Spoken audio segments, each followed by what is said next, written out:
Good morning, everybody. This is Jacob Rakowski. It's a good 8:30. I'm here at the Marco Polo Airport in Venice, and I've just spent two weeks and 2 days all over Europe, building my business, seeing some sights, making some memories, making some money.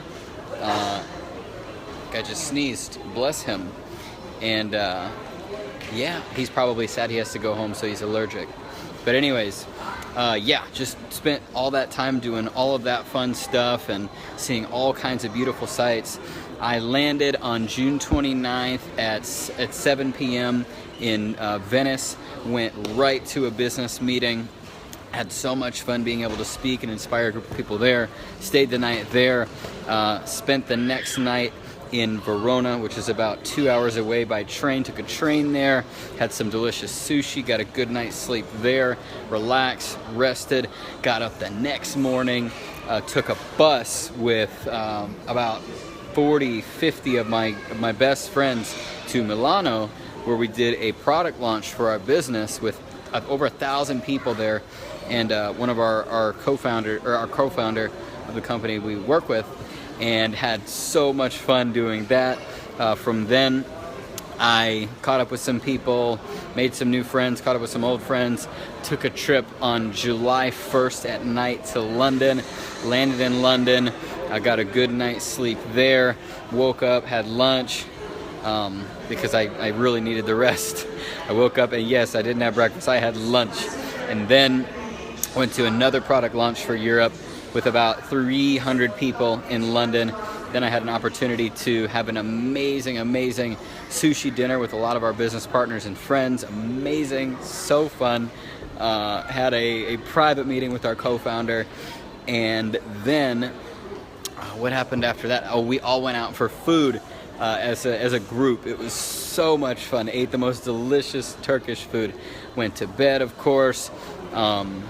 Next day, what happened? It's all kind of a blur.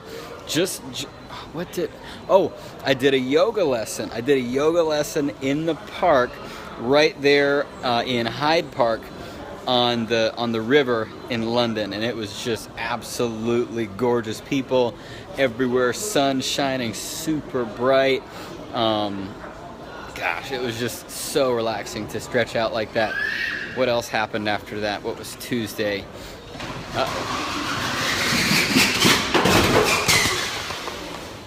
That's what happens at the airport. So anyways, wow, that was crazy. That was pretty much what my trip was like, just super fast. And gosh, I don't even remember what happened that week. It was just a whole lot of fun, eating, sightseeing, went around Leicester Square, went to see all the sights, went to see all the performers on the street in London, got to make friends with a couple of them, do some more business, obviously. While I was there, did a lot of speaking, a lot of meeting new friends in London, and continuing to build an amazing relationship with the people I already know there. London was just off the charts, so much fun.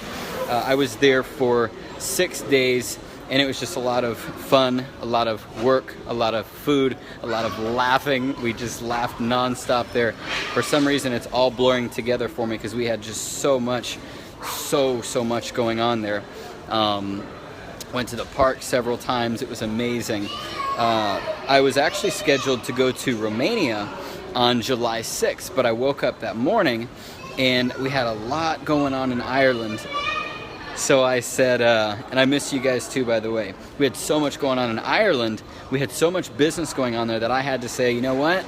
I think I'd rather go to Ireland today. And I booked a trip to Dublin. My business partner, Mr. Eric Higgins, actually switched up his whole week just to accommodate, brought me in. We got meetings put together within 6 hours that night. We had a great meal, a great workout, did a huge business meeting, and it was very successful. Next day, we toured the Guinness Beer Factory. The man for Guinness signed a 6,000-year lease 238 years ago at £50 per month. He's paying £50 per month right now for acres and acres and acres of factories and land to produce his beer. We got to hear his story. It was 7 stories tall, and is one of the tallest buildings in Dublin. Actually, no, that's not true. There's taller buildings, but very, very tall building. Got to see the entire layout of Dublin and Ireland, see all the greenery there. What do we do? Had sushi, had some more business that night. Then we drove over to a place called Kerry, which is the equivalent of heaven on earth. There are mountains, green mountains, massive bodies of water, actually the Atlantic Ocean running through everywhere. We had so much fun seeing the beauty. There was just oceans upon oceans, green mountains upon green mountains, and sights on sights, and of course beautiful people there.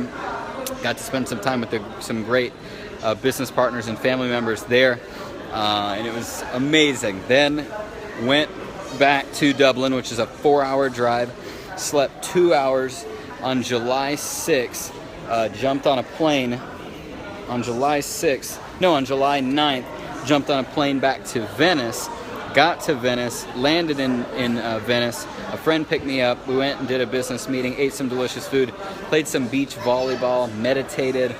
That was really, really fun, really relaxing. I found out I'm decent at beach volleyball. What do we do the next day? I got it on Sunday. On Monday, I think we just went to a fair and did some more business meetings and got some food, and that was that. It's kind of all blurring together. Then I did a big business meeting on that Tuesday in Vicenza with a great friend of mine, Tommaso, and it was electric. There were hundreds of people there, and got to speak and, tell my story and laugh with friends and make new friends, of course, and had some sushi that evening as well. Then the next day I drove over to Verona, which is about a 1.5 hour drive. Did a big speaking event there for about 300 people and got to tell my story, and that was fun.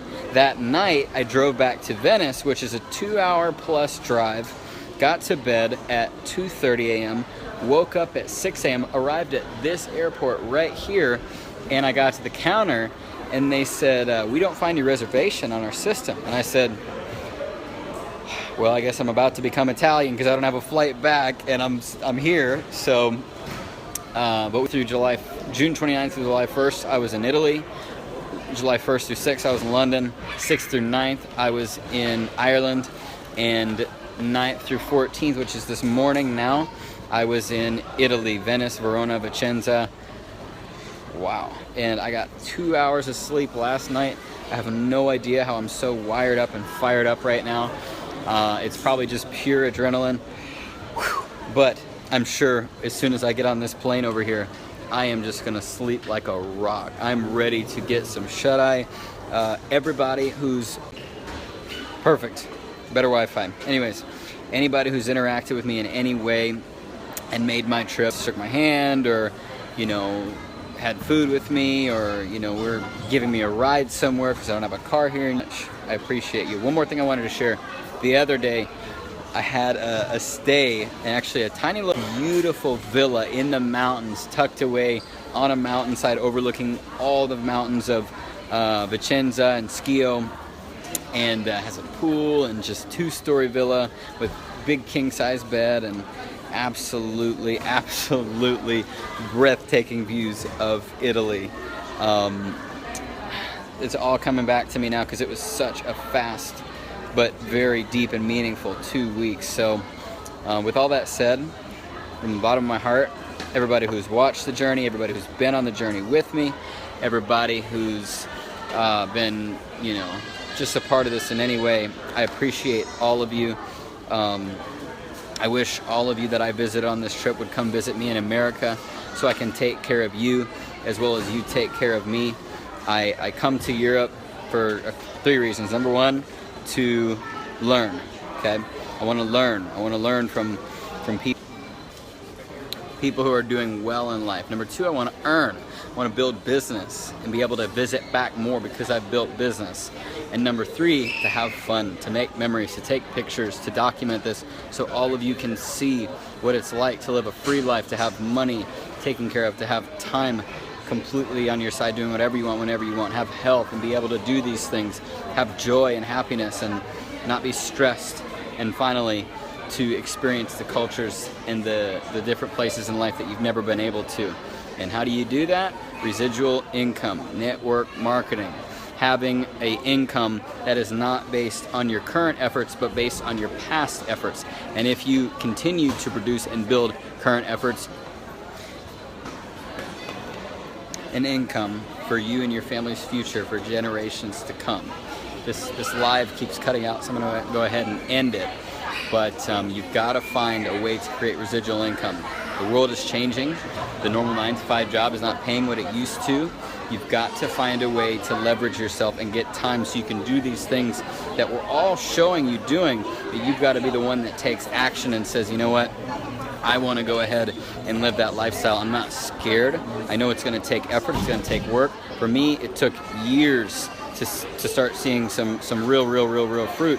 But now the tree is out of control and it grows every countries I've never been to and places I've never been before. So with all that said, I gotta jump off. This live connection is not that good.